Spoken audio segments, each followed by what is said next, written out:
Estamos de volta e hoje estou com um convidado para lá de especial, Dino Lincoln. Obrigado por ter atendido o convite da gente aqui. E antes de conversar, primeiro, calma, eu quero falar do nosso primeiro patrocinador, Rosa. Fecha aqui, Rosa. Aqui, ó, Paulo da Três Corações mandou aqui umas cápsulas pra gente. Já estou tomando meu cappuccino aqui, ó. É muito bom. Mas se você não tá sabendo quem é Paulo Três Corações, ele é mais conhecido como Paulo Guitar Hero. Não entendeu? Pergunta pra ele. Brincando aqui, gente. Dino aqui. Vou tentar aqui, Dino. Se eu falar sobre ciência, ele fala pelos cotovelos, né? Mas falar da vida, ele ficou meio assim. Mas que bom que ele atendeu o convite. Vai ser uma conversa legal aqui. Dino, bem-vindo aqui aos Estúdios da Marreco Filmes. A gente tá aqui nos nossos estúdios agora. A partir de agora vai ser tudo transmitido daqui. Espero que esteja tudo certo, tudo legal. Dino é o nosso primeiro convidado aqui nos estúdios. Mas vamos lá, Dino. E aí, bem-vindo, né? Obrigado, Marcelo. Obrigado, Rosa, pelo convite. Prazer estar aqui com vocês. E estou à disposição para conversar aqui, o que vocês acharem pertinente. Dino, primeiro eu quero trazer o porquê que me motivou trazer você aqui perguntar. Primeiro, foram dois motivos, certo? O primeiro, a gente Dino é professor da EBT, né, da PIB, e de Natal, e Tassiana, teve uma hora que a gente lá da Tassiana falou assim, Dino, fala por que você tá falando isso, a autoridade que você tem, sua formação, seu doutorado, não sei o que. Dino, não quero falar da minha vida, eu fiquei morrendo de curiosidade, depois vou chamar Dino pra perguntar isso. E o segundo motivo, que você falou que é jogador de CS, mano. Esse cara é gente boa demais, então eu vou conversar com ele, entendeu? Mas, Dino, fala aí, onde é que você vê, assim, eu sei algumas coisas, a Rosa acabou dando alguns spoilers pra mim, eu disse, não fala não, que eu vou perguntar pra Dino. Você não é de Natal, não é? Não, sou de Recife, né? Como é que você veio parar em Natal? Então, eu sou pernambucano, nasci em Recife, passei boa parte da minha vida em Jaboatão, que é uma cidade vizinha a Recife, como mais ou menos Parnamirim, Natal, né? Depois que casei, fui morar em Recife mesmo. E lá eu estava numa vida muito agitada, né? A minha formação de base é em aviação, então eu fiz todos esses cursos normais que um piloto faz, piloto privado, piloto comercial, voo por instrumentos, etc. Ainda fiz curso de piloto de acrobacia também. Cheguei a voar bastante tempo. Cheguei a fazer curso de piloto de helicóptero, apesar de não ter experiência com helicóptero, eu só fiz o curso mesmo. Chegou a voar e tudo? Muito pouco. Não tenho experiência com piloto de helicóptero. Voei muito com piloto de avião, voei como voo de demonstração, né? Voava na aviação executiva também. Então a gente tinha de tudo lá, né? Desde monomotor, puxando faixa na praia, bimotor, transporte malotes, turbohélice, jato, tem de tudo na aviação executiva. E aí, em paralelo a isso, tive a formação, eu fiz algumas faculdades que não terminei, estou até tentando terminar uma agora, a parte de engenharia mecânica. Mas fiz um... Estamos nessa aí. Fiz também engenharia mecânica, também não terminei. Estou tentando terminar. Mas assim, eu voando muito naquela época lá, eu passava 15 dias fora, voltava à prova, né? Então, eu não conseguia terminar nada. Até que eu fiz um curso mais curto, de desenvolvimento de sistemas. Hoje chama de sistema para a internet, já mudaram o nome do curso várias vezes. E emendei com mestrado, com doutorado, né?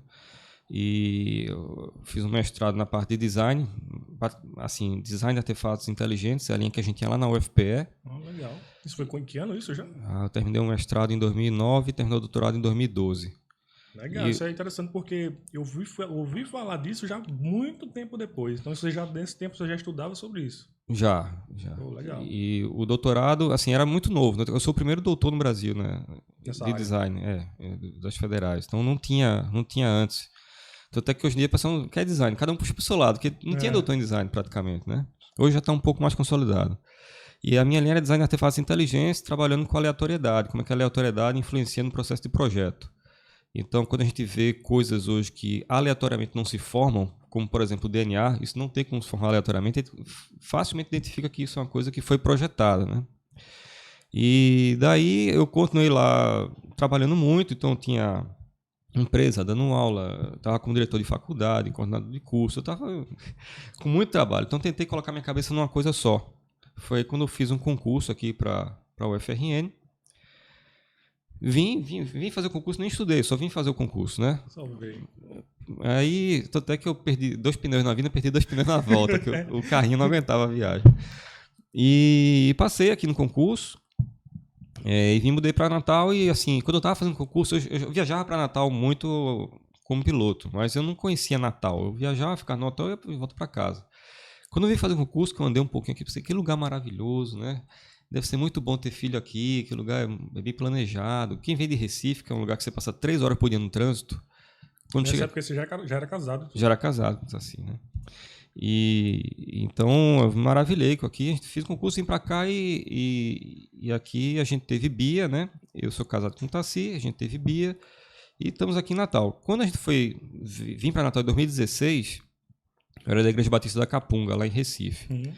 Aí eu perguntei a pastor Ney, meu pastor, olha, para qual igreja eu vou lá? Aí ele falou, você vai para a igreja do pastor Edson. Aí ele me indicou o pastor Edson, eu vim aqui conheci, fiquei na PIB e tô até hoje. Então fomos muito bem acolhidos o pastor Edson e o Tia Val, né? Eu e Itaci. A gente chegou aqui não conhecia praticamente ninguém. Tanto é que quando o Bia nasceu, para Itaci tirar os pontos, né? A Tia Val ficou lá em casa com Bia, para eu levar a Itaci para tirar os pontos. Quando a gente voltou, tinha até cookies feitos e tal, um carinho maravilhoso, né? Isso é uma característica muito da igreja, assim, ser acolhedor de ajudar quem está precisando mesmo. Isso. E aqui em Natal tinha coisas fantásticas acontecendo. Por exemplo, eu já tinha algum contato com design inteligente, né? Conheci esse assunto através do professor Adalto Lourenço. Sim. Deixa eu só, eu quero entrar nesse ponto aí também para conversar mais, mas antes que também foi uma coisa que eu também conheci, um design inteligente, através do professor Adalto, e teve outro também lá no Consciência Cristã, que eu não lembro o nome, que foi de umas oficinas que eu assisti lá, a gente vai entrar nesse assunto, mas primeiro eu vou até puxar uma pergunta aí que o pessoal fez, a Rosa já vai estar trazendo algumas perguntas que o pessoal mandou para o Dino, são muitas perguntas, mas ela fez uma seleção ali para trazer, eu vou queimar uma agora de cara, que é uma coisa que o pessoal falou bastante, assim, que eu fiquei, poxa, eu nem pensei muito falar muito sobre isso, mas que é falando como foi o teu processo de conversão, como foi sua entrada no cristianismo, entendeu? Inclusive, assim, é interessante falar porque a gente vai conversar muito essa questão da dualidade, né? Fé e ciência, que é uma coisa que muitas vezes é colocada de forma antagônica, né? Mas a gente sabe que elas caminham juntas. Mas como foi esse teu processo, assim? Fica à vontade, se você quiser falar, não, que tranquilo. Se quiser dar, pode dar. Marcelo, só interrompendo, mas tem uma pergunta justamente de Reinaldo, que fala sobre isso, que é a questão... Ah, é verdade. A questão do... Cadê? Tá aqui. Dino, você contou na penúltima aula que era espírita. Como foi esse período? Então, o pessoal... O pessoal tem essa dúvida e aí já inicia já nessa questão. E aí? Posso ir lá? Então, eu, na verdade, minha família, em geral, como toda família tradicional, nasce católica, né? É católica, né? Então vai pra igreja e tudo mais. E lá onde eu morava, em Jabotão, na frente da minha casa, ficava a sede espírita da cidade. E, naturalmente, minha mãe já me levou lá algumas vezes, eu ia também, e fui absorvendo aquela doutrina, como se chama, né? E minha família tem uma família meio mediúnica, tinha alguns primos que viam coisas e tudo mais, né? Viam espíritos, falavam com eles e etc. Então essa era uma coisa meio normal, achar que aquilo era normal, né? E daí que eu tinha muito problema de gastrite, etc. Me levaram lá no centro espírita. E o rapaz que me recebeu lá, que eu gosto muito dele, chamado Ricardo, eu sentei numa mesa, ele sentou, como a gente está aqui. Sentou e ele disse, olha, Dino, esse problema que você está passando é porque você precisa encontrar Jesus. Aí ele desenhou assim um círculo, né? Uhum. E vários caminhos, e eu estava aqui e ele apontou para o círculo e escreveu Jesus no círculo. Eu entendi aquilo que ele falou, né? Só que aí eu fui entrando na doutrina espírita, eu tinha o Livro dos Espíritos, o Evangelho segundo o Espiritismo. Isso faz muito tempo, né? Isso faz bastante tempo. E nesse interim, eu conheci Tassi. Eu conheci na internet. Antigamente, a gente é bem antigo, tinha um negócio chamado Mirk. Sim. A gente conversava com um negócio chamado Mirk na internet, né? E tinha um canal lá da cidade, então eu conversei com ela. E ela começou a conversar comigo. E num determinado momento lá, ela disse...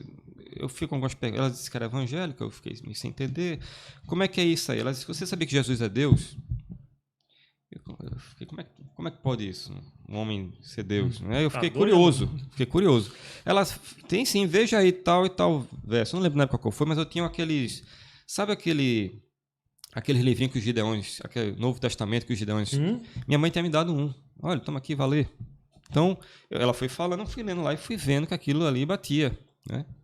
E, ao mesmo tempo, eu já estava... Eu tem o Evangelho segundo o Espiritismo, eles botam lá alguns versos e tem uma explicação dos espíritos quanto àquilo. E tem o livro dos espíritos, são perguntas e respostas dos espíritos, né? Que vem de Allan Kardec, que Allan Kardec não era nem um cara, era o nome de um espírito que tinha encarnado, enfim.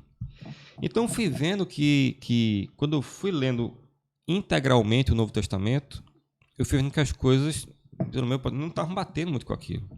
Está escrito lá, cabe ao homem morrer apenas uma vez, vindo após isso o juízo, né? Eu não vi Jesus em nenhum momento querendo conversar com os espíritos, fazer eles evoluírem, nada disso. Você vê no Evangelho um contexto totalmente diferente daquilo que está lá, se você se aprofunda realmente nas Escrituras. Então foi natural o processo de eu me afastando daquilo, até que eu já estava aceitando já essa palavra aqui, né? E na primeira igreja batista lá de Jaboatão, um culto lá de jovens, que me convidou para ir, num sábado. Achava interessante que ela não me convidou para sair para nenhuma festa, nem para... Ela me convidou para visitar a igreja. Eu achei isso interessante, né? Aí teve uma mensagem lá, eu já tinha entendido a mensagem. Um pastor lá cristiano, ele foi até muito engraçado, porque ele falou, alguém aqui aceita Jesus, aceita essa palavra? Eu levantei a mão. Aí Tassi olhou assim e ela estava chorando, mas o pessoal achou que ela estava chorando de emoção, mas não, é porque ele diz assim, o nosso amigo Kiko aceitou. Aí, Dino, é tão fácil que ninguém lembra, né? Nosso amigo, ele até gaguejou, nosso amigo Kiko aceitou. Aí Tassi começou a chorar de rir, e o pessoal achou que ela estava chorando de emoção, e o pessoal vinha, não, eu estou chorando de rir, porque o nome dele não é Kiko, não, o nome dele é Dino. Todo mundo erra, no meu batismo mesmo, foi igual o pastor Rizan Joper, eu mergulhou nas águas, levantou, veja, o nome é Dino Lincoln. Aí ele olhou assim pra mim e falou... Ele mexia assim os lábios, sabe? Dino Charles. Não tem nada a ver. Aí eu, com aquela interrogação assim, amém, né? Aceito. Enfim, mas é tão fácil que o pessoal erra. E foi esse o processo lá. Então, eu comecei a devorar esse livro aí. Naturalmente, você quando tá novo corretido, fica com muita fome, né? Você quer entender tudo. Comecei a ler bastante. No começo era bastante imaturo, né? Por exemplo, lá na casa da minha mãe, costumava sair às vezes a procissão católica lá da cidade. E o pessoal saía com minha prima na frente, a procissão enorme, saía, ficava santa lá e tudo, e o pessoal saía com esse livro aberto, assim, né? Na frente. Aí eu peguei lá, na minha maturidade, o pessoal sentou que isso tá errado, não. Aí eu fui lá, abri, acho que era Isaías 46. Então, assim, ignorantes são os que conduzem procissão sua imagem de escultura. Abri isso aí deixou um panfleto na procissão. E o pessoal ficou bravo comigo. Coisa de gente, assim, tava muito radical no começo. Hoje eu sei que não se deve fazer um negócio desse. Tem que, né? Eu entendo perfeitamente que eu já passei por isso. Eu tenho muitos amigos, assim, que... Quando eu cresci minha vida toda, eu morei na mesma casa, assim, durante 30 anos. Fiz muitos amigos, assim, de gente crescer juntos. E todos eles eram católicos. E eu não. E, assim, nos meus primeiros anos, assim, eu era muito... Era mais... confrontador, assim. Eu perguntava as coisas e o cara falava, eu sabia que... Eu disse, bicho, tu não acredita na Bíblia, não? Era bem assim. E eles, acreditam. Mas tá escrito ali, os caras ficavam, queria desconversar, sabe? No começo, assim, eu confrontava até que eram meus amigos, assim, eu tinha uma liberdade grande de chegar mais, assim, com eles, que eu sabia que não ia afetar nada. Mas eu era bem mais, assim, pé na porta, sabe? Hoje em dia eu já sou mais uma maturidade de entender quem pode ouvir uma palavra assim e quem você tem que ser mais inteligente e chegar mais com calma, né? Mas eu acho que tem a ver com a juventude também. Eu tinha 21 anos, eu tô com 40, então... o cabelo branco faz muita diferença, né? Com certeza. Ainda tem muita coisa para melhorar, porque veja, meu pai dizia que eu sou grosso assim, desse jeito. Meus irmãos diziam, hoje minha mulher diz e minha filha diz. Então é sinal que eu tenho que melhorar, mas eu acho que não tô como era não faço mais aquilo que no começo, não foi muito mais confrontador assim. Acho que isso, claro, tem situações de você mostrar, mas tem jeitos de fazer, né? Outra coisa que eu tava falando aí me chamou a atenção um negócio aqui, que é uma coisa que hoje em dia eu falo muito sobre isso. Que muitas vezes as pessoas, elas, digamos assim, elas não se achegam ao evangelho por total desconhecimento mesmo. Quando você conversa com a pessoa, ela começa a falar, você faz... Poxa, mas esse cristianismo que você tá falando aí, eu não tenho a menor ideia de como ele existe, né? Que as pessoas vão criando muletas, tanto das questões das religiões, o sincretismo, vai criando muletas do evangelho que quando a gente para e diz, não, concentra na Bíblia mesmo, na palavra de Deus, a gente vê que é muito mais tranquilo. Até que as questões mais polêmicas, assim, as pessoas falam, o cara tá fazendo isso, é evangélico, que aquilo, e realmente muitas vezes eles estão mais extremistas em algumas coisas, mas quando a gente para e vai ler isso aqui, não tem nada a ver o que as pessoas estão falando, nada assim, isso me chama muita atenção. Isso dá para conversar bastante, mas eu quero focar. Vamos pro futuro agora. Já terminou a questão da história aí? Não, fica à vontade. Não, você é convidado, você manda aí. Não, é porque realmente essa questão da... Não, eu lembrei. A Itaciana que acabou fazendo, falando pra você, digamos, ter seu processo de conversão. Aí chegou na academia, né? Você falou que estudou, foi piloto, foi no professor universitário.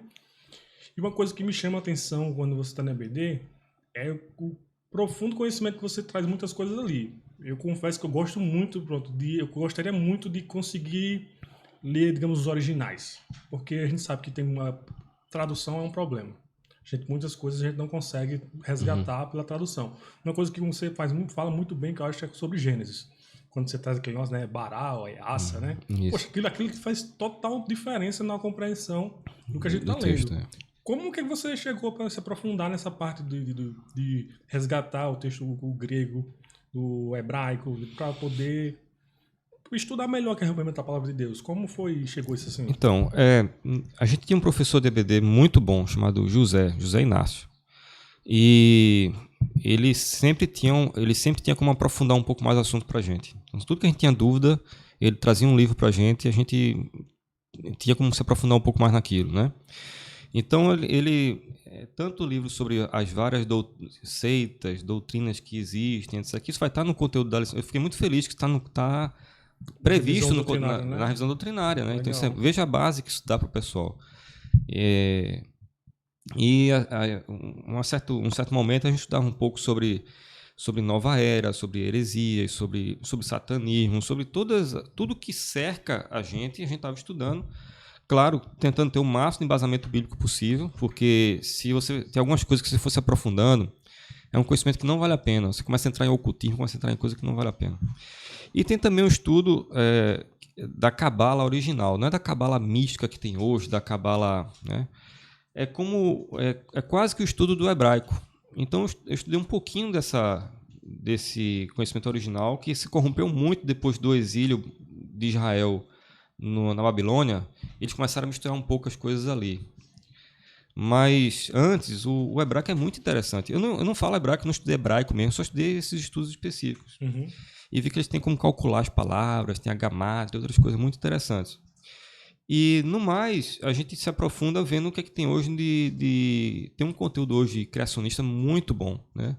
Então, eu aprendo muito com o professor Adalto. Comprei o livro dele, eu até trouxe, está lá no carro. Gênesis 1 e 2. Então, vi de capa a capa várias vezes o livro. Muito bom, que ele faz esse aprofundamento das palavras, na montagem, etc. Tem outro livro do professor Adalto, que é Como Tudo Começou, que é muito interessante porque é quase um livro de consulta. Cada assunto desse que você quer ver, lá ele tem, esse Como Tudo Começou, ele é focado na parte científica. Então ele tem publicações científicas. O Gênesis 1 e 2 é focado na escritura. Sim. Já o Como Tudo Começou, são 200 publicações científicas. O Adalto é fantástico, assim. Quando você genial. assiste a palestra dele, você fica... Eu lembro que eu fui falando na Consciência Cristã, você assistia a palestra dele, que ele falou, não falei nem sobre design inteligente mesmo não lá, mas ele foi falando essa questão do acaso, né? Foi querendo confrontar, e ele começa mostrando, tipo assim, galáxias, bilhões, trilhões, sei lá, de estrelas lá. Aí ele pega e vai como se fosse dando zoom. E vai dando zoom. Aí ele termina dando zoom, mostrando os átomos de uma planta. E é igualzinho ao que ele começou, assim. E ele vai falando assim, e ele, tudo que ele vai falando, ele fala, né? Se tivesse um pouquinho pra cá, não existiria vida. Um tantinho pra cá, não existiria vida. E ele faz muitas camadas, acho que umas coisas, 12 camadas ele vai falando sobre, até chegar nessa questão de dizer assim, gente, tem que ter muita, mas muita fé pra acreditar que isso foi no acaso, entendeu? Depois uma explosão, assim, muito legal. Exatamente. Vale a pena, gente, vai ter recomendação. Procura as palestras, o livro do professor Adalto Lourenço, é muito bom mesmo. Ele tava para lançar um sobre o dilúvio. Eu não sei se ele chegou a lançar já, ou foi na editora própria. A produtora chegou aqui, ó. Quiser um beijinho. Aí, o que acontece? Antes de 2000, acho que foi entre 2010 e 2011, Eu estava lá na Capunga, eu fazia a transmissão lá do culto, né? O irmão Paulo, que por sinal faleceu esse mês, que coordenava a transmissão do culto, a mídia da igreja, ficava ali na mesa. E eu vi no boletim da igreja que ia um anúncio de que ia ter uma palestra na igreja presbiteriana de um físico e tal. Eu nunca tinha ouvido falar sobre criacionismo, nunca tinha falado sobre nada disso. Eu estava fazendo doutorado, nunca tinha ouvido falar disso. Poxa. E daí eu achei interessante, mas eu não pude ir. Uma amiga nossa lá, Michele, que a gente foi até padrinho do casamento dela depois, ela se casou com a Mi, foi para essa palestra. E a gente estava apresentando uma palestra na casa dela para os jovens lá sobre escatologia, né? E aí ela disse, olha, eu fui lá para a palestra do físico lá e eu gostei muito. Eu comprei até, acho que você vai gostar muito, comprei o DVD, tá aqui. Ela pegou, me emprestou o DVD. Aí eu levei para casa para ver o DVD de Adalto. Rapaz, eu vi tudo, eram 8 DVDs, eu fiquei emendando um no outro, eu não consegui mais parar. Eu disse, pronto, nasceu um criacionista, porque depois que eu via, eu não tinha noção daquele... de como a criação ela é bem entendida hoje na ciência, né? Então foi uma coisa assim, maravilhosa. A partir dali que eu comecei a entender muita coisa e comecei atrás, e o professor Adalto é uma fonte primária de informação. E lá, quando eu preciso de publicações, aquelas citações que eu faço científicas, ou estão em fontes de Marcos Eberlin, ou alguma coisa que eu aprendi com o professor Tassos, ou estão nesse livro do professor Adalto, que serve como fonte de consulta para qualquer publicação científica que você precisar. Tá lá bonitinho, sobre universo, sobre criação, sobre vida, sobre DNA, tem tudo lá bonitinho. Legal. Você falou Marcos Eberlin, me acendeu uma luzinha aqui. Marcos Eberlin, eu posso dizer que é o maior físico do Brasil. Ele chegou a ser, na área dele, na química, eu não sei se ainda está, mas na CAPES, lá CNPq, alguns anos atrás, quando eu consultei, ele era o número 1 em quantidade e relevância de publicações científicas. E Marcos Eberlin, ele é o presidente da Sociedade Brasileira de Design Inteligente. Isso, por isso que acho que acendeu a luz. Foi ele que eu assisti a primeira palestra sobre design inteligente, acho que foi na igreja presbiteriana lá em Campina Grande, que foi uma atividade dentro da consciência cristã. Eu nunca tinha ouvido falar daquilo na minha vida. Eu fui por acaso, assim, meio que achei interessante nossa questão de ciência. Na época estava começando a se discutir essa relação de fé e ciência. E quando eu assisti aquilo, ele traz toda a questão química, biológica também. Ele fala com propriedade da química. Exatamente, ele traz detalhes assim, fala do caldo primordial, né? Ele começa a citar algumas coisas assim, e depois ele começa a confrontar essa hipótese já estabelecida, né? Essa tese. Isso.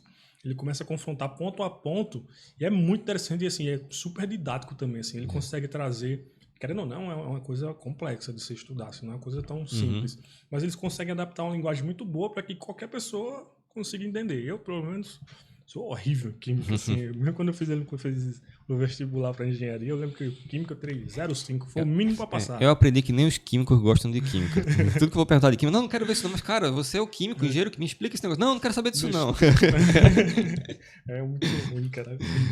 Mas assim, quando você falou agora o Marcos Eberlin, né? Isso. Pronto, aí acendeu aquela luzinha, pronto, lembrei. Pronto, foi ele que eu fui primeiro, depois foi o professor Adalto Lourenço também, que complementou assim, que eu fiquei, nossa, eu quero saber mais sobre isso. Aí quando eu te vi falando lá na igreja, a primeira vez na aula ainda só dos jovens, né, sobre Gênesis, poxa, cara, ainda bem que tem um cara aqui dentro da igreja que fala sobre isso, que é muito interessante.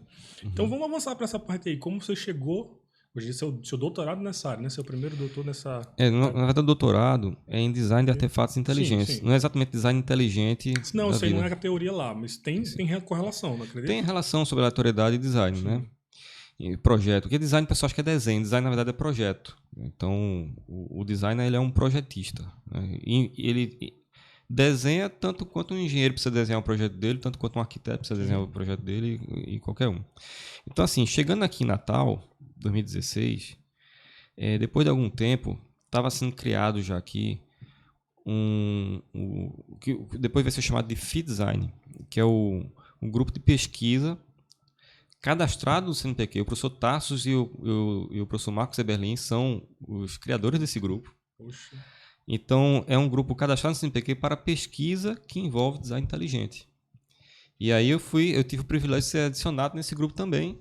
A gente já teve aqui na universidade o Congresso Brasileiro de Pesquisa, Inovação e Design Inteligente. Então, isso está avançando. Claro que ainda de uma maneira... como é algo que ainda está sendo conhecido, né? Veja, eu não conhecia isso há 10 anos atrás, eu não sabia nada disso. Então, algo que ainda está sendo conhecido, isso ainda vai tomar uma proporção muito maior. Porque você não tem como represar isso por muito tempo.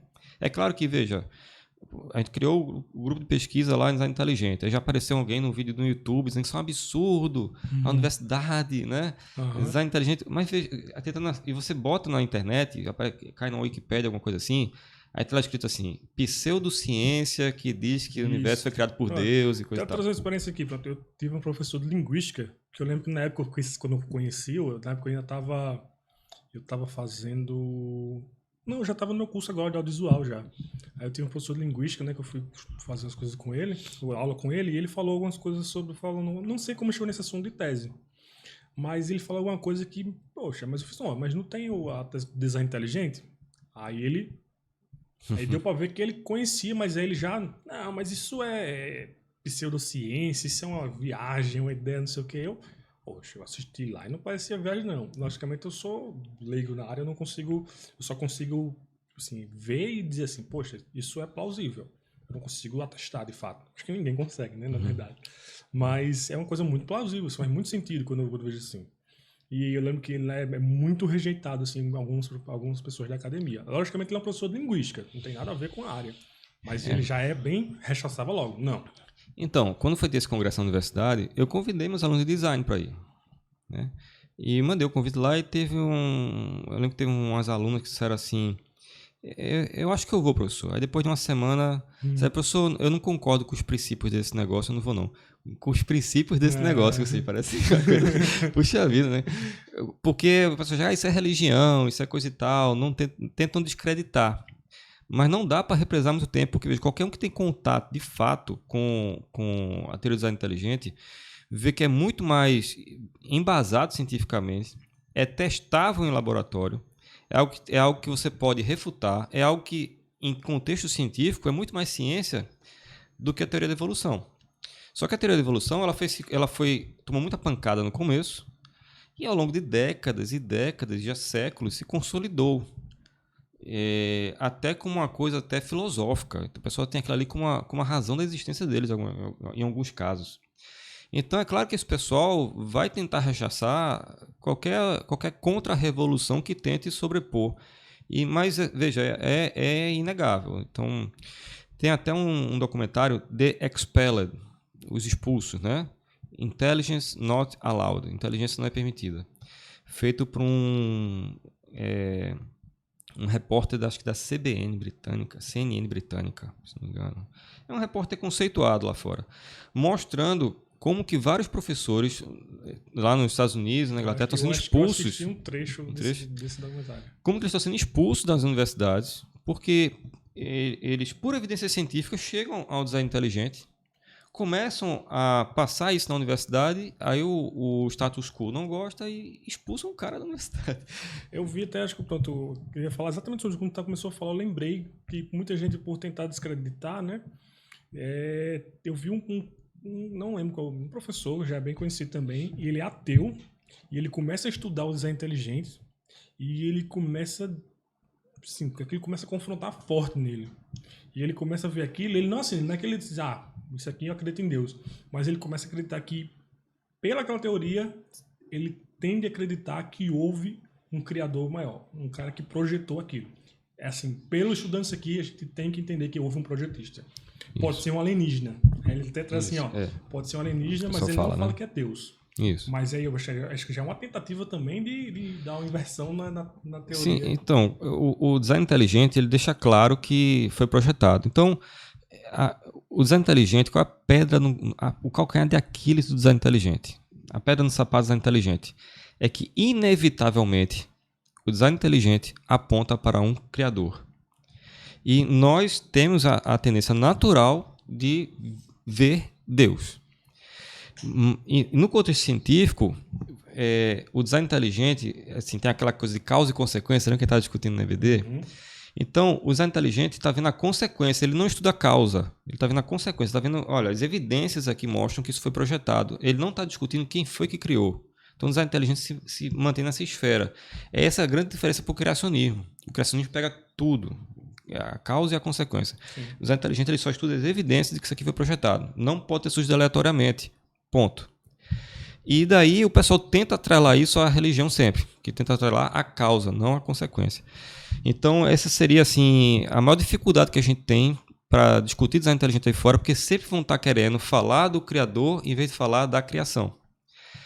No contexto científico mesmo, o pessoal que diz, você está querendo falar de Deus. Não, o design inteligente não quer falar de Deus, o design inteligente só quer mostrar que isso foi criado. Tanto é que tem ateus que mostram que eu posso mostrar entrevistas de ateus dizendo, não, realmente existe evidência que foi design inteligente. Alguma civilização alienígena muito avançada veio aqui e cresceu. Então, quem criou essa civilização alienígena muito avançada? Né? Assim você vai ficar naquela situação de ovo e galinha, né? Porque quem foi que veio primeiro, então? Mas você só muda o problema de planeta. Quem foi que criou essa civilização lá, então, né? Mas, enfim, já no caso da teoria da evolução, qual seria a pedra no sapato da teoria da evolução? O elo perdido. Tem muito a ver com isso. A maior pedra, eu diria que um paralelepípedo no sapato da teoria da evolução, é justamente o registro fóssil. Que você não acha esses elos perdidos, porque, veja só, se você tem seres como estão hoje, e seres que lá atrás que foram mutacionando e viraram que estão hoje. Então, dos que estão lá atrás até os que estão hoje, existem os seres transicionais. Considerando milhões e milhões e milhões e milhões de anos, o que a gente deveria ter no registro fóssil, nas camadas estratificadas, era uma saturação de seres transicionais. Quando você analisa esses fósseis, o que a gente vê no registro fóssil, são animais que foram extintos, ou animais que são exatamente como estão hoje. Deveria ter muito, mas muito mesmo, a grande maioria de seres transicionais, e não é isso que a gente enxerga, entendeu? Então, essa aí, o que seria o maior trunfo da teoria da evolução, que você pega, por exemplo, os hominídeos. Você pega lá atrás o que parece um macaquinho e hoje o que é um homem. E você vê ao longo os fósseis como se eles estivessem se transformando. Hoje, esse registro fóssil, você pega no Neandertal, já sabe que é um Homo sapiens. Às vezes, pronto, por exemplo, imagine... Eu tenho até uma pergunta aqui, que ela fala um pouco sobre isso que a gente está falando agora, que foi vinda do meu irmão, então sempre tem alguma coisa aí por trás. Os dinossauros existiram mesmo, a Bíblia fala sobre algo, existem evidências vindas da Bíblia que pode ter alguma coisa assim que diga os dinossauros existiram. Sim. Eu acho que é até uma pergunta também de crianças, porque eu sou aluna de 6 a 8 anos, e Rian de vez em quando fez, poxa, eu acho que Dino sabe responder essa pergunta. E uma vez ele chegou a perguntar para mim, eu disse, então vai perguntar para Dino, porque eu não vou saber responder. É uma responsabilidade muito grande, Rian, porque ele acha que eu sei tudo, não sei tudo não. Mas tem descrição na Bíblia tem um behemoth lá, e tem algum outro animal que eu estou esquecendo agora o nome específico, porque veja, o termo dinossauro só surgiu do século passado para cá, né? Que quer dizer, dino, nesse caso, é terrível, né? Sauro lagarto. Antes era chamado de lagarto, de réptil, de outras coisas. Então, como está na Bíblia, não está escrito dinossauro lá, né? Mas tem um animal lá que você vê que a cauda dele é como se fosse um cedro, o seu pescoço, coisa e tal. Então, você vê basicamente a descrição de um branquiossauro, coisas assim. Sim. Então, o que está descrito ali são realmente animais de proporções jurássicas, né? Tem a descrição disso lá. Mas, e justamente esse registro fóssil colabora um pouco com o que a gente vê no criacionismo, né? Da questão do dilúvio. Porque como é que você tem fósseis inteiros de tiranossauros e branquiossauros inteiros, preservados? A única explicação para isso é um rápido soterramento. Qualquer animal que morre hoje em dia, a gente vê no sertão, o que acontece? Ele vai se decompondo. Então, para você preservar, é um rápido soterramento. E nessa questão de registro fóssil, esses seres transicionais, muitos deles que acharam que eram transicionais, na verdade, eram fraude ou era uma coisa equivocada. Por exemplo, o Neandertal, já viram lá por análise de DNA, é um Homo sapiens. Se você pega, por exemplo, o meu fóssil e o fóssil de Rashid, tá lá. Aí vão dizer, não, eu era o macaquinho e evoluí para virar Rashid, porque o cara é grande, mais forte e tal, entendeu? A evolução não é só uma pessoa de outra proporção. Outros casos, você vê que claramente foram fraudes, os professores já se retrataram, já foram expulsos, mas estão até hoje nos livros, né? Eu gosto muito de citar, por exemplo, o Homem de Nebraska, que é muito falado, que é um desses elos, é o Homem de Nebraska. já tem documentários como ele viveu e tudo mais. Tem uma cidade lá nos Estados Unidos, a cidade do Homem das Cavernas, a cidade do Homem de Nebraska, tem museu, tem tudo. E eu conheço um cara, professor Tassos, ele pegou no dente do Homem de Nebraska. Por quê? Todo esse Homem de Nebraska, toda essa história foi construída com base num único dente. Que hoje a gente já sabe que é de um porco que foi extinto, não é nem dente de homem. Então, o professor Tassos foi lá na cidade de Nebraska e pegou no dente do Homem de Nebraska. Então, a própria... Lá atrás, nessa árvore genealógica, digamos assim, que dizem que é um ser comum entre o homem e o macaco, né, que seria chamado de Lucy. Pegaram esse fóssil, que seria de uma fêmea. Até no fóssil você vê que é fêmea, né? E aí, esse ser aqui é meio homem, meio símio. Então, ele deve ser aquele ser lá atrás em comum que foi derivando para o homem, né? Mas hoje já fez uma análise desse fóssil e viram que é um Australopithecus africano, ou seja, é uma espécie de macaco que já foi até extinto, tinha 1 metro de cauda. Ou seja, não tem nada, zero homem, 100% macaco. O pessoal achou o fóssil, tinha um rabo lá. Não acharam rabo. Acontece isso às vezes. Junta 3 dentro daqui com um fêmur ali, junta e faz a... Então, toda essa árvore já foi destruída. Se você analisa hoje friamente, você analisa com racionalidade, com mente aberta, como um cientista deve ser, você vai ver que todas essas evidências estão destroçadas. Eu vejo muito isso, né? As pessoas criam as teorias e depois tentam prová-las na força mesmo. A força. Nada errado em criar teoria, nada errado quanto a isso, mas... Outra coisa que você falou aí que me chamou a atenção, que você já falou isso antes também, queria que você falasse também sobre isso, que é a questão até dos fósseis, a questão da datação. Essa questão de, você acreditar, o pessoal hoje em dia fala muito, você acredita em terra jovem, uma terra antiga, milhões de anos, não sei o quê. Qual é a sua visão sobre isso? Olha, eu acho que o professor Adalto tem um material fantástico sobre isso aí, que ele é físico, ele fala com propriedades sobre métodos de datação. Eu já vi vários livros sobre método de datação lá, que inclusive o pastor Ney me deu. Então, assim, tem coisas gritantemente erradas na datação, né? Tem datação que o pessoal faz de carbono 14 e diz que o negócio tem milhões de anos. Carbono 14, amigo, você dá 6 mil, 12 mil, não tem mais nem cheiro de carbono 14, né? Então tem coisa que a minha vida não vai milhões de anos. Eles datam porque eles acham, isso foi encontrado perto dessa rocha que tem milhões de anos, então isso aqui também tem milhões de anos. É mais ou menos assim que as pessoas fazem. Então, o cara que chegou lá para achar também tem milhões de anos. Está perto da rocha. E quando você pega as camadas estratificadas lá, você vê às vezes um tronco de árvore que fura todas as camadas geológicas e está lá fossilizado junto. Essa árvore viveu milhões de anos, como é que pode um negócio desse? Então tem algumas pesquisas que foram feitas já, que inclusive esse acúmulo de camadas geológicas, eles têm a ver com a densidade delas, mais a ver do que com a data. Então foram feitos alguns experimentos com tanques grandes nos Estados Unidos, jogando dentro restos de animais, terra, barro, um monte de coisa, e o pessoal ficava comprimindo e descomprimindo, e depois de um tempo via como essas coisas se estratificavam, né? E é exatamente como está estratificado nossas colunas geológicas. Então, essa datação, existem grandes discussões, mesmo dentro do pessoal que é criacionista. Por exemplo, um dia desse teve um debate de Marcos Eberlin e Tassos Licurgo, porque um defende terra jovem e o outro defende terra antiga. Né? Isso é muito interessante. Então, eu tento não dar um ponto final nisso. É claro que na descrição literal de Gênesis, de acordo com o professor Tassos, a descrição literal mostra milhões de anos, porque a palavra ion, que é usada para descrever dia no hebraico, pode significar grande intervalo de tempo. Inclusive, ele fala que o 7º dia ainda está rolando. O ion começou o 7º dia e não terminou. Então, ainda está rolando. Então, que os dias lá não são literais, né? Não, seria literal.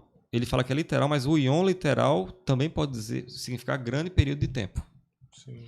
Na descrição que a gente vê mais pessoal da linha de Adalto e Marcos Eberlin, fala que o ion de Gênesis, cada dia é literalmente um dia. Então, até que Israel tem Yom Kippur, o dia do perdão, um dia sagrado para Israel, um dia. E eles falam assim, amanhã e à tarde. Então, isso dá entendimento de fechamento de um dia de 24 horas. Né? E essa discussão vai muito longe. Eu acho que não dá tempo da gente nem ficar... Não, mas é interessante, porque começa a chegar num ponto que, por exemplo, eu gosto de acompanhar muito o canal. Vocês vão falar muito disso. Eu gosto muito de acompanhar o canal 2D Teologia com o Iago Martins lá. Conheço, o menino é bom. Né? Pronto. E o pessoal gosta muito de perguntar as coisas para eles para receber o pacote pronto. O que é que você acredita? É terra jovem, evolucionismo, não sei o que, criacionismo, blá, blá, blá. Ou então até falam, né, um evolucionismo deísta. Evoteísmo, realmente é gente, péssima teologia com péssima ciência. vão entrando nessas coisas assim, entendeu? Aí o pessoal, porque o pessoal quer receber um pacote completo. Mas hoje, assim, o que é que tu compreende, assim, não vou dizer nem o que você deve ser, mas o cristão, assim, porque algumas coisas eu sei que algumas dessas, digamos assim, a datação da Terra, não é uma coisa que afeta na teologia, não afeta biblicamente muitas coisas, ou afeta. Veja, vou mostrar algumas coisas para você entender que a datação está errada como ela está sendo dita hoje. Eu posso depois, se for o caso, pesquisar as fontes, os artigos, os papers, então isso está publicado, né? Então, vamos pegar coisas básicas. A Terra tem um escudo eletromagnético, porque a gente tem um fluxo de magma no interior da Terra. Esse fluxo de magma gera uma polarização magnética, um polo norte e um polo sul magnético, ele fica flutuando. Tanto é que nas cartas de aviação, as cartas aeronáuticas, todo ano a gente atualiza a carta, porque o norte ele muda de posição. Ele não é exatamente o norte verdadeiro, como a gente chama. Sim. É o norte magnético, ele é um pouco declinado. Isso fica flutuando. Porque é o fluxo de magma. Esse escudo eletromagnético protege a Terra de boa parte da radiação que vem do Sol. Tanto é que, vamos supor que você é o Sol, eu sou a Terra. Na frente, aqui a radiação vem do Sol, ela amassa esse escudo magnético, fica cerca de 2 a 3 raios terrestres na frente e cerca de 100 raios terrestres atrás, porque atrás ele leva todo o escudo para trás. Esse escudo eletromagnético, de acordo com as medições que estão fazendo dele, ele tem caído a potência. Então, a meia-vida dele tem sido datada hoje em torno de 1.500 anos. Ou seja, a cada 1.500 anos, cai metade a potência dele.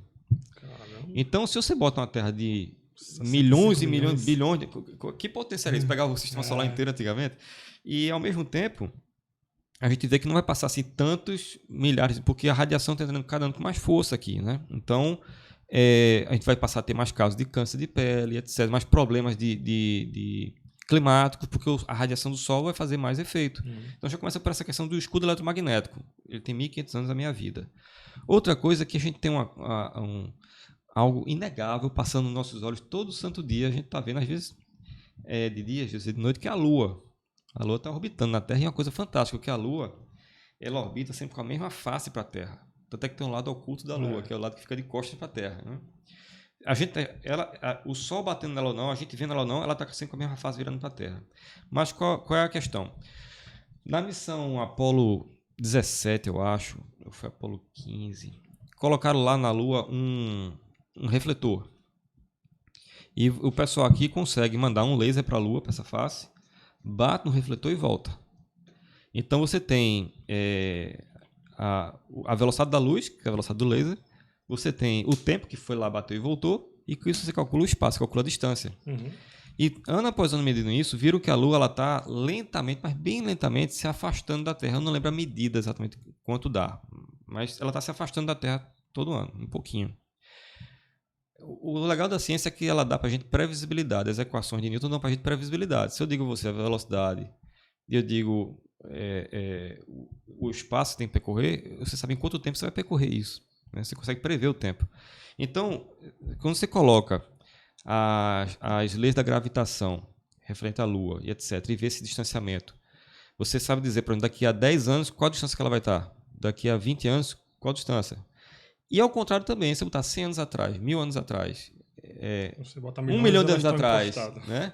Então, quando você botar ao contrário, você vê que praticamente há 1 milhão de anos atrás, 1 milhão não, perdão, acho que dá entre 800 milhões e 1 bilhão de anos atrás, a Lua estava praticamente colidindo com a Terra e rolando no céu da Terra, se for assim, se você colocar ao contrário. Tanto é que tem uma teoria que diz que a Lua é um pedaço da Terra, que bateu alguma coisa na Terra e saiu um pedaço e foi pela gravitação foi se aglomerando e ficou, né? Então, assim, falar que a vida começou há mais de 1 bilhão, com esse tipo de cataclismo acontecendo na Terra, não dá para acontecer vida assim, entendeu? Então, tem coisas erradas na datação que não batem com o que está dito aí fora e o pessoal aceita por fé. Aceita, a Terra tem 4 bilhões de anos. Por quê? Porque o fulano acha que... Você pega o livro lá de Stephen Hawking, o Universo na Casca de Nós, onde ele data que o universo tem 14 bilhões de anos, e você vê lá ele bota a cronologia do universo. Eu peguei, tá lá na página 71 a 75, Eu vi, tava lá, puxa, tá aqui, vou até tirar uma foto para guardar. Ele mostra toda a cronologia, quando foram surgindo a luz, a matéria, as leis da física, as galáxias foram se formando, os planetas, etc. Mas lá no começo, você pegar tudo isso e compactar no tamanho de uma casca de nós, ou seja, uma bola de gude, para o nordestino entender, o universo inteiro. Você tem que ter uma fé. Tá, tudo bem, é uma teoria massa. Qual a lei que aceita isso? Nenhuma lei da física, nada aceita isso. Então, tem que surgir uma lei para poder corroborar. Ele aceita por fé. Porque o cara, não, eu acho que foi assim, eu não aceito o que eu estou dizendo. Para ele, só assim faz lógica. Por que para mim achar que só assim faz lógica não vale então também? Se ele aceita por fé, por que eu não posso aceitar isso aqui por fé? Né? Então, muita coisa da ciência hoje é postulado e é aceito por fé. E o pessoal assume com uma verdade mais real que a gravidade. Para muita gente, a teoria da evolução é uma coisa mais real que a gravidade. Apesar da enxurrada de evidências que a gente tem hoje, ao contrário. Desde quando a informática começou a se desenvolver, você não tem mais para onde correr. Você pega o projeto de Genoma, agora nos anos 90, foi desenvolvido. Tive até um professor de computação que participou do projeto de Genoma. Você não tem para onde correr. Você pega o DNA e entende que aquilo é um software. E software mais complexo que o Windows. E você acha que o Windows surge aleatoriamente? Você falou aí, pronto, eu lembrei, eu tive a palestra do... Inclusive, eu fiz uma produção na Universidade de Pernambuco, teve a palestra do Dr. Miguel Nicoleles, que ele trabalha essa questão de neurociência, né? E é um cara ateu. Quando ele começa a falar aquilo, as coisas, eu falei, meu amigo, só pode ser Deus que fez aquilo ali, cara. É um nosso impressionante. Nós temos esse entendimento, né? É muito impressionante. Aí depois eu assisti, ele foi no Flow Podcast, falou outras coisas, falou que conseguiu falar um pouco mais até, né? Primeiro eu assisti ele no meio acadêmico, que era a parte profissional da Universidade lá de Pernambuco. E depois ele no Flow falando como a gente tá aqui, né? Um negócio mais simplificado. E ele tem essa parte de neurociência que é pra lá interessante. Mas aí já entrou da outra área. Vindo, vou no último tema aqui, que é também baseado numa pergunta que o pessoal fez ali. Já a Rosa vai trazer mais perguntas. E que é o seguinte, a gente faz essa parte legal da ciência, fé e ciência, que eu acho que esse surgimento dessa teoria, né, do design inteligente, que aponta muito para esse livro aqui, né? Muito, eu fiquei maravilhado, desde a primeira vez que eu vi umas palestras sobre isso. Mas, em compensação, tem outras coisas que também são atribuídas, digamos assim, a nós cristãos, que é essa questão da terraplanismo. Baseado, né, o firmamento lá, que o pessoal lê Gênesis e traz para essa questão. Como é que é para você? Você que é cientista, você que lida diretamente com essa parte. Eu nunca dei bola para isso. Aí tem tanta gente aperreando com isso que eu disse, peraí, eu vou escutar esses caras por questão de respeito. Eu vou ouvi-los. Aí, cara, eu vou tentar falar de uma maneira respeitosa, tá certo? Não bate nada com nada, velho. Olha, eu não sei por que insistem nisso. Fala que e se você diz, não, pessoal, não é plana não, deixa eu explicar para você. Não, você não acredita na Bíblia, que a Bíblia diz que é plana. Calma, cara, olha só. Pois é. Isso. Aí postaram lá onde é essa estrela Polaris. Se você olhar a estrela Polaris, é uma estrela que fica parada no céu. Você tá vendo que a Terra é plana e estacionária, tem uma estrela que fica parada no céu. Eu, poxa, que negócio interessante. Estrela Polaris, deixa eu procurar aqui. Eu peguei um aplicativo de ver estrela, tem vários aqui. Aí foi olhar a Polaris. Cadê a Polaris? Ah, tá no polo. Embaixo. Tá no polo. Então a Terra fica girando aqui, ó. E ela fica. É claro que. Se eu tô vendo aqui você e a Terra tá girando, você vê a estrela se movimentando. Mas se ela tá lá no Polo Norte, você vai ver ela sempre ali, ó. Entendeu? Então são os argumentos. Uma pequena mudança de eixo, né? Aí eu fui tentar explicar lá. Aí Tarcísio falou. Fala lá que você dá aula de engenharia espacial, que não sei porque o cara foi falar. Eu disse, não precisa falar isso, não precisa. Porque como é que pode? Veja, a Terra está parada. Porque se a Terra está girando, quando o helicóptero decola, a Terra deveria sair de baixo. Aí é sério, o argumento do cara é esse, entendeu? E fala que tem veja, não para aí dizer que a Terra é plana. É que tem um domo em cima de vidro e que os foguetes estão batendo. Cara, eu fui lá na Barreira do Inferno aqui, eu acompanhei o rastreamento dos foguetes lançados. Eles entram em altitude orbital, mas não tem propulsor para entrar em órbita, então eles voltam e caem no mar. Não tem isso, cara. E tá dizendo então que faz o seguinte, me explica a olho nu. Inclusive esse mês eu vi a Estação Espacial Internacional está orbitando na Terra 27 mil km por hora e você vê ela passando a olho nu. Ela parece uma estrela se movimentando assim. Você tem aplicativos, bota ISS Detector. Você vê quando vai passar em cima da sua casa e se vai estar visível ou não. Porque ela tem uma trajetória helicoidal, né? Então ela não passa sempre no mesmo ponto. A Terra está inclinada. O pessoal gosta de brincar e dizer, você não pode usar GPS não. Você é terraplanista. Então, assim, é uma coisa que eu tento tratar com respeito, pessoal, porque muita gente está falando isso hoje. Mas quando você vai ver os argumentos, Tem até um vídeo que eles postam que tá um cara na estação espacial, que ele tá lá, gravidade zero praticamente, que ele tá parado lá. E aí uma caneta cai. Como é que pode? Tá vendo que isso tudo é montagem, isso é tudo computação gráfica, mas o cara, ele anunciou, olha, eu vou fazer uma mágica. Você pega o vídeo completo e fala, eu tô aqui e vou fazer uma mágica. Aí ele faz uma mágica quando ele mostra a caneta caindo. Foi um truque que ele fez. Né? Mostram esse vídeo como se fosse uma prova de que a Terra é plana. Então, os argumentos são muito... O que eu falo assim, o que me dá muitas vezes é que o pessoal pega a Bíblia para corroborar essa teoria, assim, ficar a questão do firmamento, né? A questão da separação das águas. O que eu confesso que me deixou... Tem separação de água, você vê que tem separação abaixo, assim, o dilúvio mesmo, a água veio de onde, né? Mas eles falam que é questão do domo, né? Aí eles usam para dizer, não, é as águas que estão acima do domo. Tem água lá fora, né? A gente sabe que o hidrogênio a molécula de hidrogênio é a mais abundante no universo. Mas, enfim...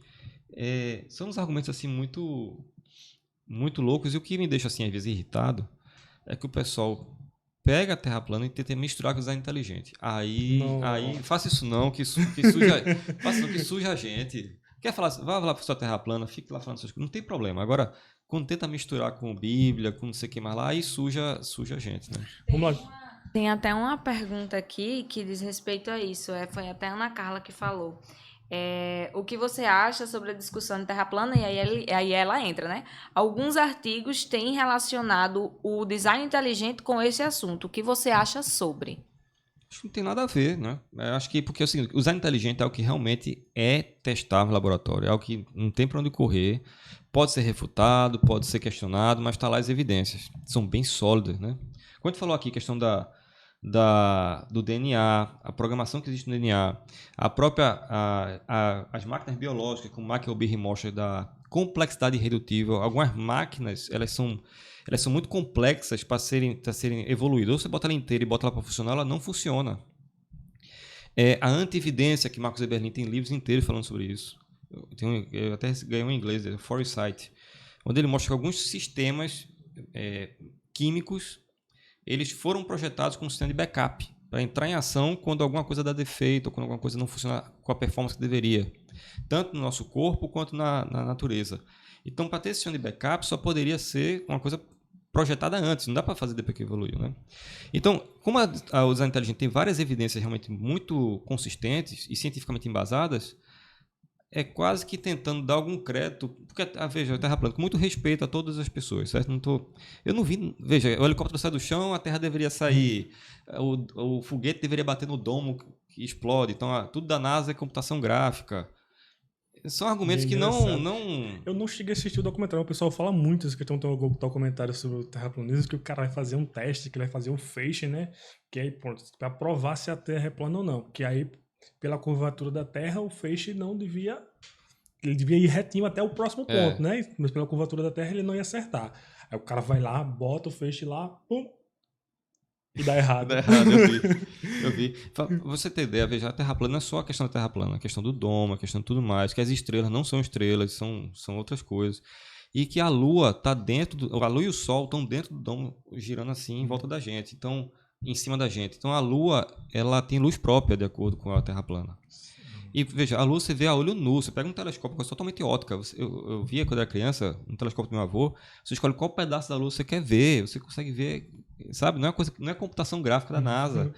Então, assim, às vezes esse misturar das coisas é muito ruim para a gente usar inteligente. E me parece um jeito de tentar pegar coisa que tem muito crédito e dar crédito à Terra plana, mas não tem relação... E acaba fazendo efeito inverso, né? Acaba desvalorizando as duas coisas. Exatamente. No meu entendimento, tá? Tem mais pergunta aí, Osa? Tem sim. São muitos botões aqui para ao mesmo tempo. Tem algumas perguntas relacionadas ao nosso tema, né? De que a gente, no mês da juventude, a gente está usando... Se você ainda não leu, recomendo você ler O Deus que Destrói Sonhos. Eu vi Marcelo promovendo o livro. E aí a gente tem algumas perguntas relacionadas ao livro. Uma pergunta sobre seu momento de piloto de avião, né? Que algumas pessoas não sabiam que você pilotava avião. E outra sobre design inteligente. Mas como a gente já está nessa linha de design inteligente, vamos tentar seguir nessa pergunta. Foi até uma pergunta também, a última pergunta de Ana Carla, que aí ela perguntou, né, como é que você iniciou esses estudos de design inteligente, mas você já falou. Mas tem um aqui que é a continuação. Qual foi o descontentamento que te levou a esse estudo, a esse assunto, a estudar sobre Descontentamento? se existiu algum a estudar sobre o assunto de design inteligente? Não houve descontentamento nenhum. Eu era como todo mundo hoje em dia recebe uma cultura na escola de que tem ali a evolução, tem aqui Gênesis. Eu acho que isso aqui, eu começava a achar no começo que isso aqui talvez fosse uma linguagem não literal, mas na verdade não foi um descontentamento, houve um deslumbramento. Eu fiquei assim impressionado, fiquei maravilhado a partir do momento que eu tive acesso ao conteúdo de criação através do professor Adalto. Abri os olhos a partir dali. Então não houve descontentamento, eu fiquei realmente maravilhado e fiquei querendo saber mais. Mas é isso mesmo, é o mesmo sentimento que eu tive, assim, porque, como você falou, a gente na escola, a gente aprende aquilo ali. A gente é bombardeado daquele jeito. Então você meio que internaliza aquilo, que você acredita naquilo. Aprende tudo muito quadradinho, né? E quando você tem uma teoria, assim, que é muito... O primeiro contato que você tem, assim, faz muito mais sentido do que aquela outra teoria, mas que você nunca ouviu falar. Aí primeiro que você fica, como é que eu nunca ouvi falar disso? Exatamente. Como é que não tem ninguém falando sobre isso na escola? Sempre faz muito mais sentido isso aqui. Aí você começa a se perguntar, né? Essas questões, assim, por que disso, né? Mas isso aí já dá outro podcast. É muita coisa a gente discutir, essa relação, né? Até de educação, né? Também, né? Na escola, assim, a questão da... Como a gente não tem muito assim, esse embasamento assim, não tem muitas coisas que estão na escola que nem deveriam estar, na verdade. A questão de design inteligente em escola, a gente tem uma abordagem muito cautelosa, que a gente não quer que deixe de se ensinar as outras coisas. Sim. Só que se apresenta que existem... O leque, né? Mostra as publicações científicas e mostra isso aqui existe.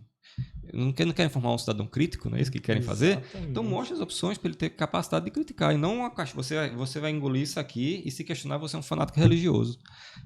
Isso não é um jeito de formar um cidadão pensante. Isso que é feito. Tem mais, Rosa, mais perguntas aí? Sim. Outra pergunta que tem aqui é sobre a questão do você ser piloto de avião. Foi até Reinaldo que perguntou. Já passou algum momento tenso pilotando um avião? Olha, na aviação, a gente tem um ditado que diz que o piloto bom é aquele que não tem que usar toda a sua habilidade e perícia para sair de uma situação que ele próprio se colocou, né? E tem coisas que você só aprende com a vivência. Então, assim, quando eu era mais jovem, eu era bem mais burro, né? E me meti em algumas situações que não deveria estar me metendo. Mas deixa eu ver alguma coisa que eu possa falar aqui que não... Pronto, tem uma vez que eu estava num voo de demonstração. E era um aviãozinho experimental, que a gente usava um biplano acrobático, né? Eram 2 aviões. E aí eu tinha um líder da esquadrilha na frente, ele estava com GPS, eu sabia a navegação, tinha as cartas comigo, mas assim, aberto, parece uma vez da Primeira Guerra Mundial, avião aberto, biplano assim, sabe? De capacete, coisa e tal. E aí, você tem ideia, deixa eu ver se dá tempo de contar essa história aqui. Pode contar, não dá tempo.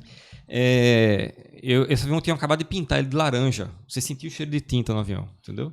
E com um avião experimental, assim, experimental é um avião que não segue, você pode fazer algumas modificações. Então eu tinha pintado ele de laranja. E aí eu subia no cockpit dele assim, para chegar em cima da asa, tirar a tampa do tanque, o tanque de combustível ficava em cima da asa, né? Tanque de combustível. Tirava a tampa e eu abastecia ela por cima. E eu enroscava de volta a tampa do tanque de combustível. E eu lembro que quando eu enroscava, às vezes saía um pouco de tinta na minha mão, assim, um pedaço de tinta e tal. Tudo bem, esse negócio não estava muito bom não, mas estava funcionando. Aí eu estava voando lá na ala dele e naturalmente faz um cross-check, que a gente fica o tempo todo checando instrumento, checando líder, checando instrumento, checando líder, em ciclo o tempo todo. E aí teve hora que eu fui checando, passando a vista, eu vi que o tanque de combustível está aqui em cima, tem a asa de cima e a asa de baixo, né? Desse tanque desce umas mangueiras com combustível e vai para um tanque central que dura 5 minutos de reserva, e desse tanque central ele alimenta o motor. Então, se acabar o combustível no tanque em cima, eu tenho 5 minutos no tanque de reserva aqui para apagar o motor, certo? E eu estava ali na ala, quando eu olhei, eu vi que a mangueira que desce o combustível, que é a gasolina azul, né? Tava vazia. Aí na hora deu aquele vazio em mim. 5 minutos para pousar. 5 minutos para cair, porque na mesma hora eu me afastei, né? Fui falar com o Arthur lá. Arthur, o rádio não pegava na hora, parou de pegar o rádio. O TX não estava indo, só o RX. Eu recebi o RX chegava, mas o TX não. Aí eu comecei a olhar em volta, eu vou cair. Comecei a olhar em volta. Só que quando eu olhava em volta, só tinha... Era em Alagoas, só tinha canavial e aquelas... Sabe aquelas... Não é montanha, aqueles morros assim com canavial. Que tinha umas estradinhas assim, curvadas, rodando, subindo. Não tinha onde cair. Porque quando eu caísse de canavial, eu saí capotando para baixo. Não tinha onde cair. E na hora, aqui eu tô falando com um ar-condicionado, pessoas agradáveis, conversando. Né? Mas na hora que você tá ali com o vento na cara eu vou cair, dá um vazio, aí eu pensei, e na hora, o que é que aconteceu, né? Tô com combustível lá em cima, o que é que não tá descendo? Me veio um estalo. Eu acho que eu rosqueando e desrosqueando a tampa do tanque de combustível, eu vi que caiu uns pedacinhos de tinta seca, acho que foi caindo lá dentro do tanque, entupiu a pescaria do tanque lá dentro. Deve ter entupido a saída nos dois tanques. Nossa. Aí eu pensei, eu vou ter que desentupir isso. Mas eu tô todo amarrado ali, não dá pra alcançar o tanque lá em cima. Tem 5 minutos, né? Não, 5 minutos que eu percebi. Pode ser que eu tenha menos. Então o tempo inteiro eu esperando o motor apagar, vendo onde é que eu vou cair e tal. Eu vou ter que desentupir esse negócio. Não tinha como desentupir com a mão, certo? Tive que desentupir com G. G é força gravitacional. Então, quando você está no avião, você está no carro, você curva para um lado, você sente o carro para um lado, você sente para o outro. O avião não curva assim para um lado para o outro, ele vai para cima ou para baixo. Feito montanha-russa, né? Então, você puxa ele subindo, você sente 2, 3, 4 G positivos. Você peso multiplica 4 vezes. E você empurra, o avião desce, faz o efeito contrário. Você sente você querendo ser expelido para fora. No caso, menos eu tô tensa só escutando. Então, eu vou ter que desentupir esse negócio no G. Então, eu tentei chacoalhar o combustível dentro do tanque, para daí, chacoalhando, tive esperança que desobstruísse o negócio. Aí eu fiquei, G positivo, o avião, ele sabe quando você escuta ferro fazendo, empenando, as asas empenando, G positivo, G negativo, G positivo, G negativo. Né? Rapaz, era assim, era tudo subindo, tudo descendo, a lágrima saindo para cima, a lágrima saindo para baixo. Né? Eu chorava, mas assim, eu não chorava, a lágrima, porque quando comprimo os olhos, a lágrima sai, eu acho. Então eu fiquei sacudindo o bicho, chorando de dor, de G positivo, G negativo, G positivo, G negativo, e sacudindo ele até que de repente a mangueira começou a subir, as bolinhas, opa. Respirei, né? Não vou cair. Aí voltei, eu não estava conseguindo falar, eu querendo falar com Arthur, e ele lá, ele olhou assim, Dino, só tranquilo aí, né? Tal. Aí, ele nem percebeu que eu tinha saído. Aí, chegou o pessoal ali, ia fazer uma acrobacia num campo que tinha lá, né? Vai lá, tá contigo. Aí ele saía pra soltar fumaça no local pra anunciar que eu ia chegar e eu... Tá bom, aí eu fiz a demonstração todinha e voltei o tempo todo olhando pra mangueira. Tá azul. Quando pousou lá, Arthur, eu fiquei sem combustível. Como assim? Eu fiquei sem combustível e eu ia cair. Pô, como você ia cair? Rapaz, eu acho que quando eles abriram e olharam, já tava enchendo de novo de resto de tinta, já tava pra entupir de novo o negócio. Aí eu voltei e nessa época eu era noivo, Tassi. Eu ia perguntar isso agora, quando você volta, e aí, como foi, meu amor? Não, mas assim, eu liguei pra ela no final durante o dia não dava pra, era aquele celular, aqueles Nokia antigo que... Sim. Aquele negócio... Isso aqui é coisa muito moderna, não tinha mensagem. Quebrava o chão quando caía. No final do dia eu ligava pra ela, como é que foi hoje? Mas você tava tão bagaçado e tudo bem. Eu esqueci de falar pra ela isso. Aí alguns anos depois, eu falando pra um outro piloto, ela... quer dizer que isso tá acontecendo. Não, mas veja, eu esqueci de falar. Você falar que tava tudo bem, era isso, cara. Faltou combustível lá e quase que eu caí, fiquei chorando pra cima e pra baixo, mas no final deu tudo certo. Foi um esforço físico grande, mas funcionou. Essa foi boa, essa aí também. Ninguém esperou pra ouvir. Tem mais alguma? Tá já no nosso limite de tempo aqui, mas dá pra mais uma. Sim, tem mais uma só, que agora a gente vai entrar um pouquinho sobre essa questão do mês da juventude em relação ao livro. E aí é uma pergunta de Samira, que eu vou também juntar com uma de Cibele, que tem um pouco a ver. Samira perguntou quais eram os sonhos na sua adolescência, e aí se você quiser também contar em relação à juventude, se você conseguiu realizar algum desses sonhos que você tinha, e já emendando com o de Cibele, também já concluindo também a nossa sequência de perguntas, se Deus já destruiu algum sonho seu, se você já sentiu que houve alguma destruição de algum sonho seu por parte de Deus. E Sim. como você reagiu relacionado a isso? Eu reagi mal. Na verdade, desde que eu me entendo por gente, eu sempre quis ser piloto de caça. E se pudesse, astronauta. Então, por isso que eu gosto dessas coisas de espaço, da engenharia espacial, quando eu ensino hoje lá na universidade. Eu tenho muito contato com isso. E eu me preparei a vida inteira para isso, assim, desde criança, na verdade, né? 12, 13 anos já comecei ali a me preparar eu já sabia o que eu queria, Só que eu tinha muitos problemas de saúde. Muitos mesmo. Então, cifose, escoliose, não sei o que mais lá, tudo é coisa que reprova no exame, né? É caro e reprova, né? Isso. Então, assim, desde cedo eu me preparava para isso, estava no preparatório militar, já fazia marchava, tudo mais, fazia fisioterapia, fazia muito tratamento para essas coisas e... Você chegou a fazer aqueles picar, eu ia fazer picar. Barbacena. Foi aí quando começou os problemas, né? Sim.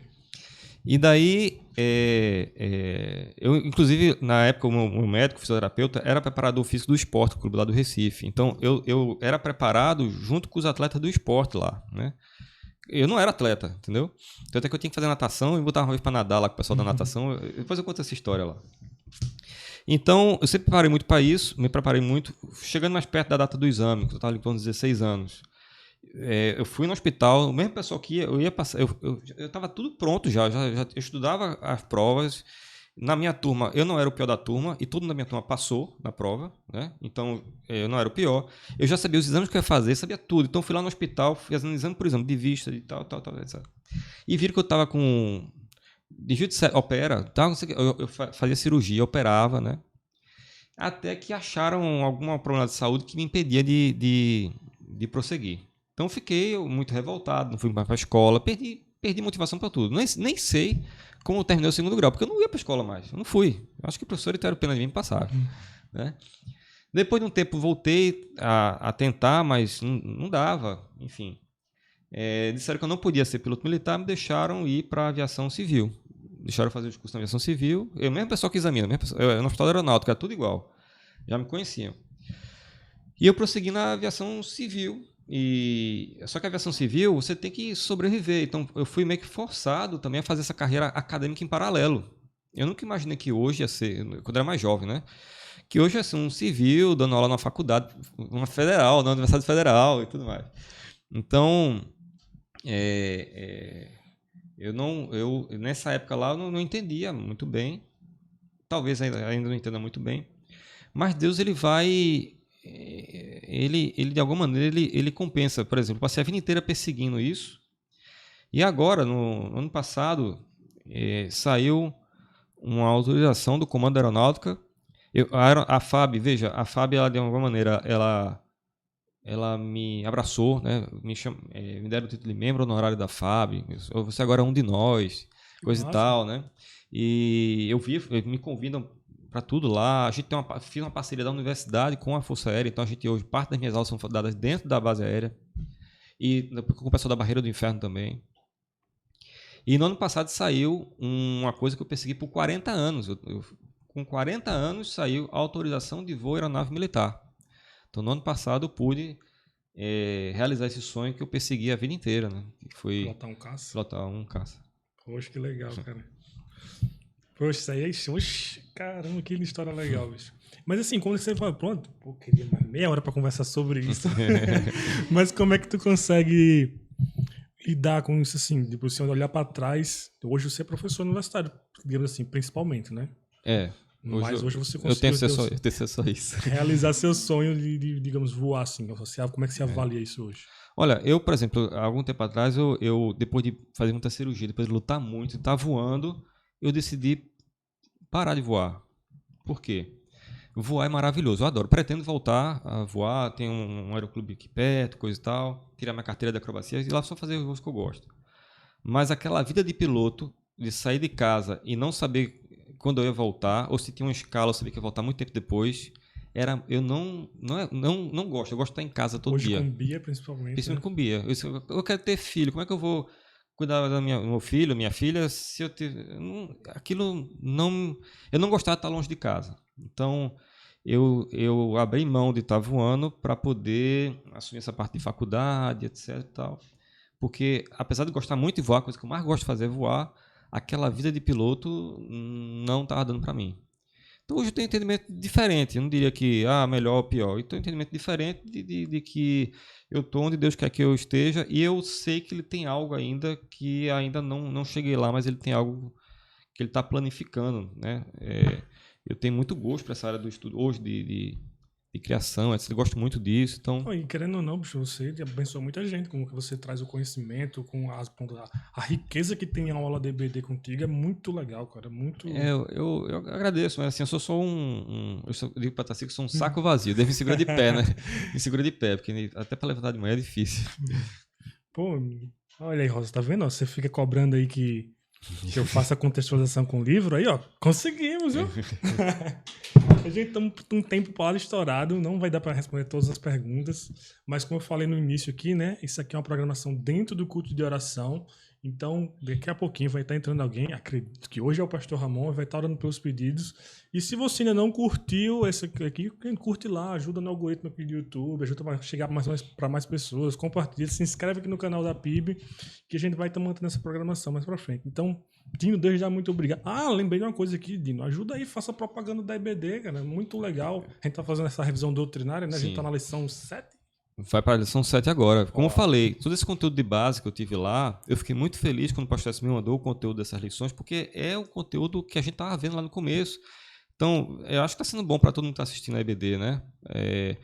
Essa parte base lá mesmo, você entende das lições desde a base bíblica até entender, por exemplo, esse monte de doutrina que existe em volta hoje, por que é que esses caminhos talvez não levem a Deus? Certamente não levam, né? Você tem uma base boa até para você dar razões da sua fé. Você poder explicar por que você crê nisso, porque é assim, porque essa nossa fé é uma fé racional. Isso entra também no que a gente conversou semana passada com o Julinho, que é quando você começa a fazer uma coisa e você não entende por que você está fazendo, ela perde o sentido. Exatamente. Do que você está fazendo. Então você entender, compreender, estudar sobre, principalmente assim, aprofundar mesmo a Bíblia, né? Não somente a sua leitura, mas os seus, digamos, entrelinhas bíblicas ali, que é muito interessante. Então, gente, mais uma vez, deixa seu pedido de oração aí, logo aqui vai estar entrando a música e logo depois o pastor Ramon vai estar orando. Então, obrigado e até a próxima. Valeu.